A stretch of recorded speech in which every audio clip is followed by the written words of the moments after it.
much for joining us. Just time for a quick recap of the week, and we begin with Vladimir Putin, the only man who misses the 80s more than David Lee Roth. For a year now, the world has been waiting for Putin to make his next move regarding Ukraine, and last week we got a dire warning.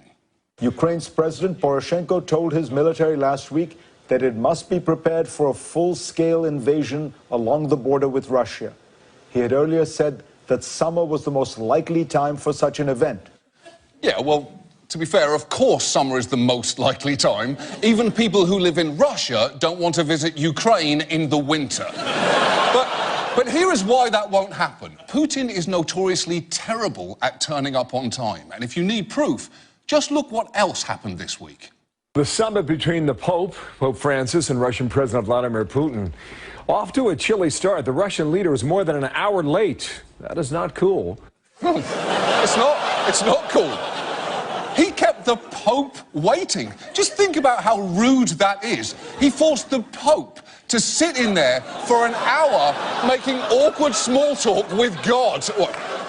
I don't know where he is. How have you been? Did you see LeBron's penis? Did you see that? Of course you did. You probably made it.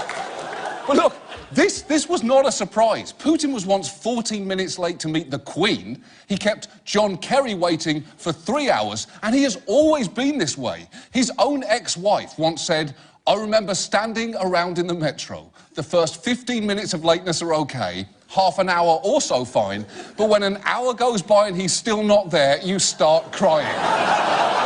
Which sounds terrible, although, to be fair, that's also how you could describe an hour with Vladimir Putin. But either way, it's ending in tears. So, all I'm trying to say is, just relax, Ukraine. Because if you're genuinely expecting Putin to invade this summer, just don't have your army rush to the border. Or if they do, tell them to bring a fucking book with them.